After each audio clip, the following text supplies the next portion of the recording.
हॉस्पिटलच्या 14व्या मजल्यावरून खाली चालत जाणं म्हणजे तसं कठीणच होतं.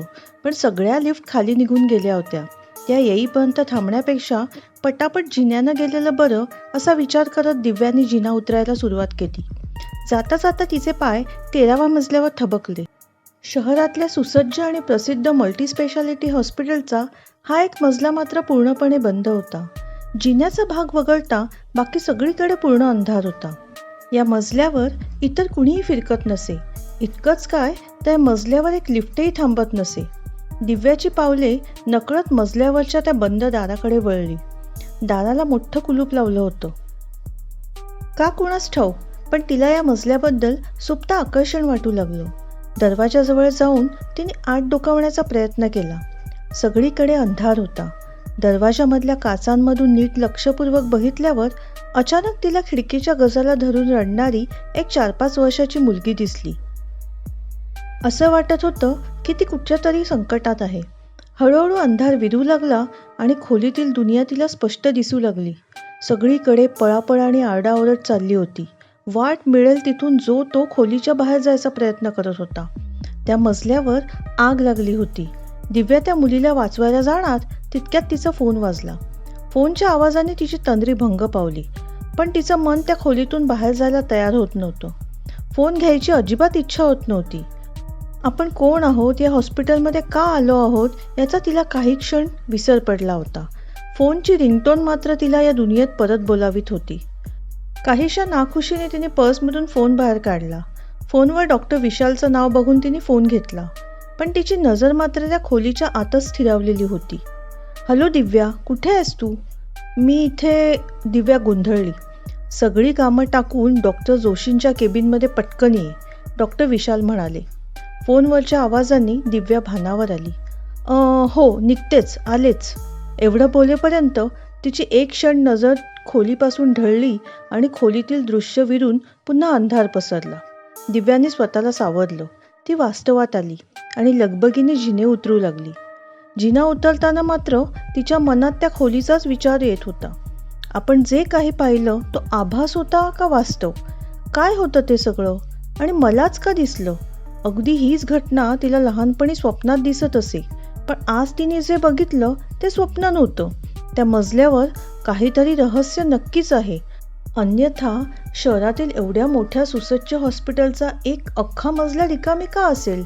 विचारांच्या तंद्रीत उरलेले 12 मजले उतरून ती डॉक्टर जोशींच्या केबिनसमोर कधी पोचली ते तिलाच कळलं नाही. डॉक्टर जोशी न्यूरोसर्जन होते. दिव्याच्या आईची ट्रीटमेंट त्यांच्याकडे चालू होती. तर डॉक्टर विशाल हा डॉक्टर जोशींचा ज्युनियर आणि दिव्याचा प्रियकर होता. केबिनमध्ये गेल्यावर डॉक्टर जोशी म्हणाले, दिव्या, तुझ्या आईचे रिपोर्ट्स बघितले. आता ऑपरेशनशिवाय दुसरा काही पर्यायच नाही आणि हे ऑपरेशन शक्य तितक्या लवकर करणं आवश्यक आहे. I will try my best. पण हे ऑपरेशन लवकरात लवकर करणं आवश्यक आहे, अन्यथा केस पूर्ण हाताबाहेर जाईल. सुदैवाने बाकीचे रिपोर्ट्स नॉर्मल आहेत, त्यामुळे आपण ऑपरेशनचा निर्णय लगेच घेऊ शकतो. तू तुझ्या वडिलांशी बोलून ऑपरेशनचा निर्णय मात्र मला लगेच कळव. जर तुमचा निर्णय हो असेल तर आज रात्रीच आपण ऑपरेशन सुरू करू. काळजी नको करूस, सगळं ठीक होईल. मी निघतो आता, मला राऊंडला जायचं आहे. एवढं सगळं एका दमात बोलून डॉक्टर जोशी राऊंडला निघून पण गेले. केबिनमध्ये विशाल आणि दिव्या दोघंच उरले होते. डॉक्टरांनी जे काही सांगितलं ते ऐकून दिव्याला जरा धक्का बसला होता. साहजिकच आहे, तिची आई जीवन मृत्यूच्या सीमेवरती उभी होती.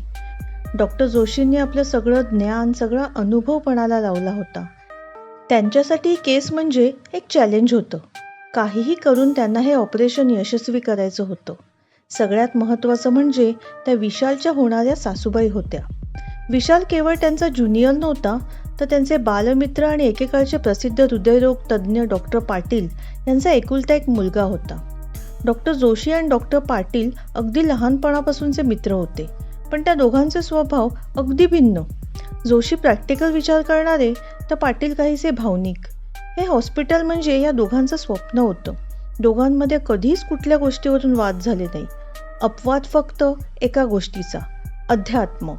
या एका गोष्टीवरून त्या दोघांमध्ये वाद झाला होता. डॉक्टर पाटील यांचा अध्यात्मावर प्रचंड विश्वास होता, त्यामुळे त्यांना हॉस्पिटलमध्ये अध्यात्म सेंटर काढायचं होतं. पण डॉक्टर जोशींचा या गोष्टीला विरोध होता. पण अखेर डॉक्टर जोशींनी हार मानली व अध्यात्म सेंटरला परवानगी दिली आणि हॉस्पिटलचा 13वा मजला अध्यात्म सेंटरसाठी निश्चित झाला. अध्यात्म सेंटरचं काम जोमात सुरू झालं. डॉक्टर पाटील सर्व कामाकडे स्वतः जातीने लक्ष देत होते. एक दिवस अचानक शॉर्ट सर्किट होऊन हॉस्पिटलला आग लागली. डॉक्टर पाटील तेव्हा 13व्या मजल्यावर होते. सुदैवानं फायर ब्रिगेडची गाडी त्वरित घटनास्थळी पोचली. पण त्या अगोदर काही सुजाण नागरिकांनी दोऱ्या, शिडी, झुला या उपलब्ध साधनांच्या मदतीने शक्य तितक्या लोकांची सुटका करून लवकरात लवकर त्यांना सुरक्षित स्थळी हलवण्याचं काम सुरू केलं होतं.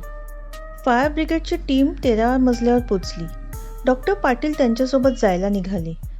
तेवढ्यात अचानक त्यांना त्या मजल्यावरच्या ओपन टेरेसवर असणाऱ्या खिडकीच्या गजाला धरून रडणारी एक 4-5 वर्षांची मुलगी दिसली. ती गोंधळलेली होती, रडत होती. डॉक्टर पाटील यांना कळेच ना ती मुलगी कशी गेली. पण जास्त विचार न करता ते ओपन टेरेसमध्ये गेले आणि त्यांनी त्या मुलीला आतमध्ये ओढलं. पण एक क्षण ते तिथेच थबकले आणि त्यानंतर ते अचानक तिथून गायब झाले. विश्वास ठेवणं कठीण असलं तरी हेच सत्य होतं. बघता बघता डॉक्टर पाटील गायब झाले होते. फायर ब्रिगेडच्या जवानांनी हे प्रत्यक्ष बघितलं होतं. त्यानंतर ना डॉक्टर पाटील कोणाला दिसले ना त्यांची डेड बॉडी मिळाली. दिव्याच्या आईचं ऑपरेशन यशस्वी झालं. 2 दिवसानंतर त्यांना ICUमधून पुन्हा 14व्या मजल्यावरच्या न्यूरो डिपार्टमेंटला हलवण्यात आलं. किमान महिनाभर तरी त्यांना हॉस्पिटलमध्येच राहावं लागणार होतं. या मधल्या काळात दिव्या 13व्या मजल्यावर आलेला अनुभव संपूर्णपणे विसरून गेली होती. आईची तब्येत झपाट्याने सुधारत असल्यामुळे ती ऑफिसलाही जायला लागली होती. त्या दिवशी सकाळी ऑफिसला जाण्यासाठी दिव्या हॉस्पिटलमधून निघाली. सगळ्या लिफ्ट्स परत खाली गेल्या होत्या. उशीर नको म्हणून दिव्या जिन्यानीच जायला निघाली आणि अचानक तिला त्या दिवशीचा अनुभव आठवला. दिव्या नकळत पुन्हा त्या दरवाजाजवळ खेचली गेली. पुन्हा तोच अनुभव. "ओ ताई, काय बघताय तिकडे? कोण तुम्ही? चला मागे व्हा." असं म्हणून तिचा हात धरून कोणीतरी तिला मागे ओढलं आणि ती भानावर आली. हॉस्पिटलची साफसफाई करणाऱ्या मावशी होत्या त्या. "काही नाही, हा मजला बंद आहे का?" दिव्याने विचारले.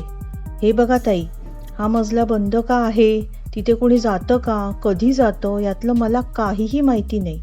पण तिथे जायचं नाही हे मला पहिल्याच दिवशी पक्क सांगितलं गेलं होतं." "मावशी, आत खोलीत काय आहे याबद्दल कधी कुतूहल नाही का वाटलं तुम्हाला? तुम्ही कधी डोकावून बघण्याचा प्रयत्न नाही केलात का?" दिव्याने विचारले. "ताई, एक सांगू का? कुणाला सांगू नका. सगळ्यांनी प्रयत्न केला पण आत अंधाराशिवाय काहीच दिसत नाही." मावशी बोलल्या. "ठीक आहे, निघते मी." असं म्हणून दिव्या तिथून निघून गेली. जो अनुभव तिने घेतला होता तो सगळ्यांनाच येत नव्हता. त्यामुळे त्या खोलीबद्दलचं तिचं कुतूहल वाढतच गेलं. त्यानंतर दिव्याने इंटरनेटवरून त्या मजल्यावरच्या रहस्याची माहिती काढायचा प्रयत्न केला. पण तिला काहीच माहिती मिळाली नाही. हॉस्पिटलमध्ये बराचसा स्टाफ नवीन होता आणि जुना स्टाफ काहीही बोलायला तयार नव्हता. विशाल आणि डॉक्टर जोशींशी तिला या विषयावर बोलायची खूप इच्छा होती. पण तिच्यासाठी तो अखेरचा पर्याय होता.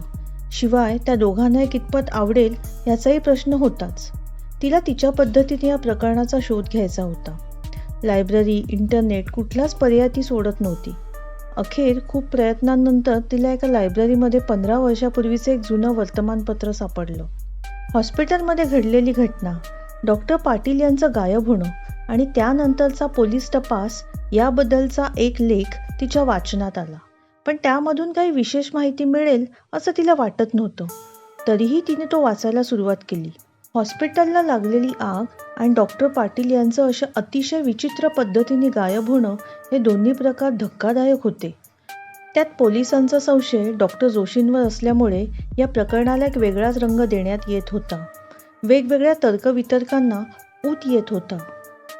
आग ही शॉर्ट सर्किटमुळेच लागली होती या निष्कर्षापर्यंत पोलीस पोचले होते. परंतु डॉक्टर पाटील कसे आणि कुठे गायब झाले हे शोधायचे सर्व प्रयत्न मात्र निष्फळ ठरत होते. डॉक्टर जोशी, डॉक्टर पाटील यांचे कुटुंबीय, हॉस्पिटलचा स्टाफ, हॉस्पिटलचे बांधकाम करणारे इंजिनियर, तिथले कामगार, त्या दिवशी 13व्या मजल्यावर गेलेले फायर ब्रिगेडचे जवान, सगळ्यांची अगदी कसून चौकशी करण्यात येत होती. परंतु तपासाचा एक धागाही पोलिसांना सापडत नव्हता. दिवस, महिने, वर्ष सरत होती. पण तपास मात्र तसूभरही पुढे सरकला नव्हता. बघता बघता 4 वर्ष संपत आली. या केसचा तपास करणारे इन्स्पेक्टर गायकवाड यांची बदली झाली. पण इन्स्पेक्टर गायकवाडांच्या डोक्यातून ही केस काही जायला तयार नव्हती. जाण्यापूर्वी एक शेवटचा प्रयत्न म्हणून गायकवाड एकटेच त्या 13व्या मजल्यावर गेले. ते पुन्हा कधी परत आलेच नाही. आश्चर्यकारकरित्या इन्स्पेक्टर गायकवाड देखील गायब झाले होते. एका इन्स्पेक्टरचं असं गायब होणं ही खूप मोठी बातमी होती. त्यानंतर या प्रकरणाचा तपास पुन्हा नवीन जोमाने चालू झाला. या प्रकरणामध्ये प्रसिद्ध आर्किओलॉजिस्ट डॉक्टर पराग यांनी रस दाखवल्यामुळे व संशोधनास परवानगी मागितल्यामुळे एक वेगळीच चर्चा चालू झाली होती. या लेखातून दिव्याला अपेक्षेपेक्षा जास्तीच माहिती मिळाली. पण यामुळे दिव्याच्या मनातला गोंधळ अजूनच वाढला. नवीन बांधकामाच्या ठिकाणी संशोधन, आर्किओलॉजीचा हा भाग तिच्यासाठी नवीन होता. तिने डॉक्टर पराग यांना भेटायचं ठरवलं. डॉक्टर पराग प्रचंड हुशार पण तसा चक्रम माणूस. भूताखेतांच्या जागेवर स्मशानात रात्री अपरात्री एकटाच जाऊन बसेल, पण जिवंत माणसांची मात्र त्यांना ॲलर्जी. त्यांनी लग्न केलं नव्हतं. ते व त्यांची बहीण दोघे शहराबाहेरच्या निर्जन भागात बंगला बांधून राहत होते. डॉक्टर परागचा पत्ताही दिव्याला मिळाला. आता आपल्या हाती काहीतरी लागेल अशी आशा तिच्या मनात निर्माण झाली. दिलेल्या पत्त्यावर दिव्या पोचली तेव्हा मात्र ती आश्चर्यचकित झाली. जुन्या हवेलीसारखा बंगला, रात्रीच काय अगदी दुपारीही भीती वाटेल अशी विचित्र निर्जन जागा, आजूबाजूला सगळीकडे झाडं झुडपं वाढलेली. वर्षानुवर्षे तिथे कोणी राहत असेल याची पुसटशी शक्यताही नव्हती. पण तरीही दिव्या हिंमत करून बंगल्याच्या गेटजवळ गेली. संपूर्णपणे गंजलेलं गेट तिने अगदी सावकाशपणे उघडलं. वाढलेल्या झाडाझुडपातून दिव्या अगदी सांभाळून चालत होती. तिथे सगळंच शांत होतं. दरवाजाजवळ गेल्यावर मात्र तिला आंतरिक ओढ जाणवत होती. असं वाटत होतं की कुणीतरी तिला आतमध्ये बोलावते, वर्षानुवर्ष तिची वाट पाहते. हीच भावना तिला त्या 13व्या मजल्यावर पण जाणवत असे. कोण असेल ती लहान मुलगी आणि मलाच का दिसते फक्त ती?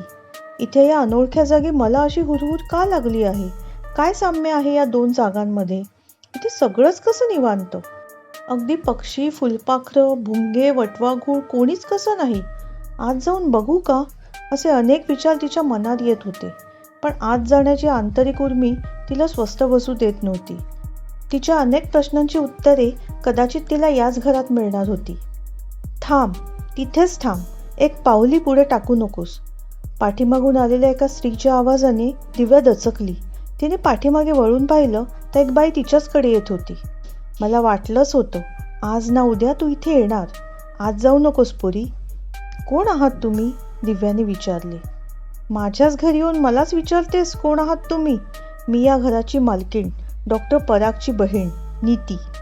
मला डॉक्टर परागना भेटायचे, दिव्या म्हणाली. ते आता या दुनियेत नाहीत, नीती म्हणाली.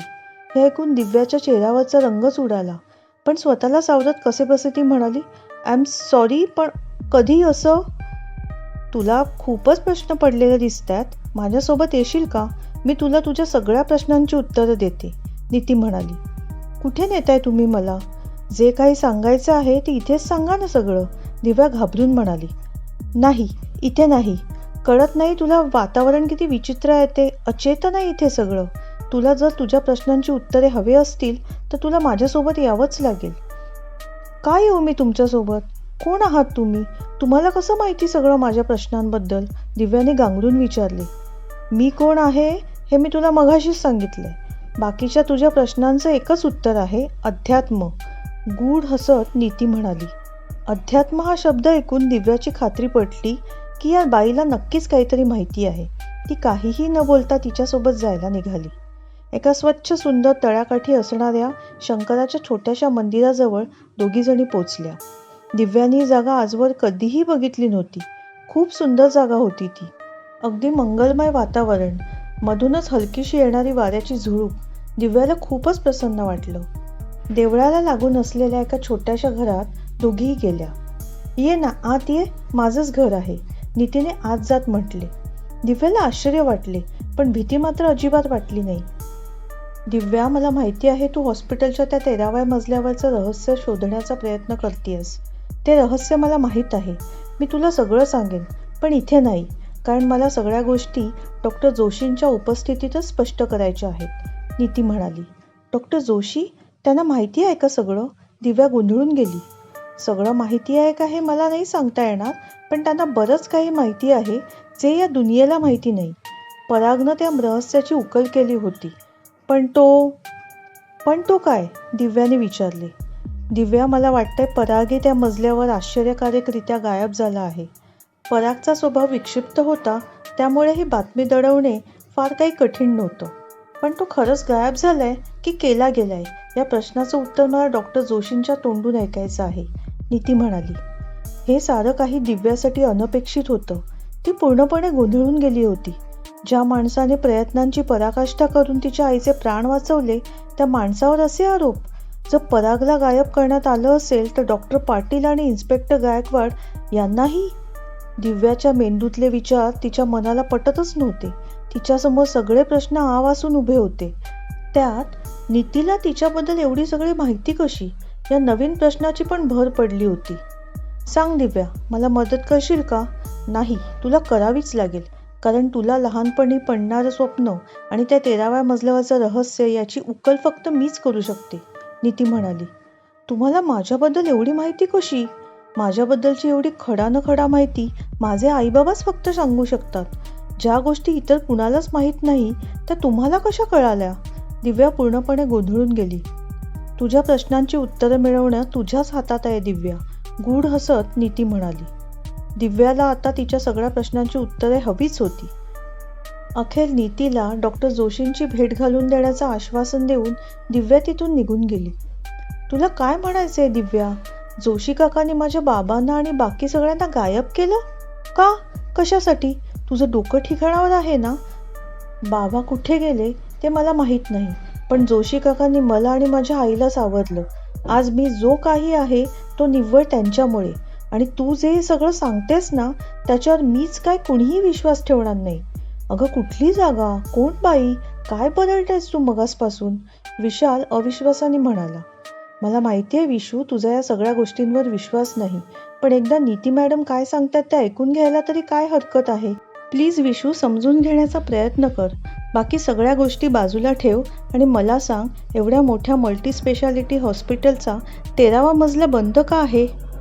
तुझे बाबा, डॉक्टर पाटील, इन्स्पेक्टर गायकवाड आणि डॉक्टर पराग अचानक गायब कुठे झाले? माहीत नाही ना, कोणालाच नाही सांगता येणार.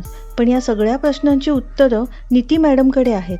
इतकेच काय, त्यांना माझ्याबद्दलच्या सगळ्या गोष्टी माहीत आहेत. तुझा विश्वास असो किंवा नसो, पण मी जे अनुभवलंय ते सत्य आहे. मला माझ्या सगळ्या प्रश्नांची उत्तरे हवी आहेत. या साऱ्यासाठी तू मला मदत करणार असशील तर ठीक आहे, अन्यथा मी माझ्या मार्गाने त्याचा शोध घेईन, दिव्याने विशालला निक्षून सांगितले. कुठल्या प्रश्नांची उत्तरे हवी आहेत तुला दिव्या? डॉक्टर जोशींचा आवाज ऐकून विशाल आणि दिव्या दोघंही दचकले. हीच योग्य वेळ आहे त्यांच्याशी बोलायची, असा विचार करून दिव्याने अगदी सुरुवातीपासूनची सगळी हकीकत त्यांना सांगितली. दिव्याचं बोलणं ऐकून डॉक्टर जोशी काहीसे गंभीर झाले, पण तसं काही न दाखवता, ठीक आहे, मी तयार आहे त्यांना भेटायला. निदान त्यांच्या मनात असणारा माझ्याबद्दलचा संशय तरी दूर होईल, असं म्हणून ते तिथून निघून गेले. मित्रमैत्रिणींनो, कसा वाटला कथेचा पहिला भाग? कथा आवडली असेल तर नक्की लाईक आणि शेअर करा आणि कथेचा दुसरा भाग ऐकण्यासाठी आपल्या चॅनलला नक्की सबस्क्राईब करा. धन्यवाद.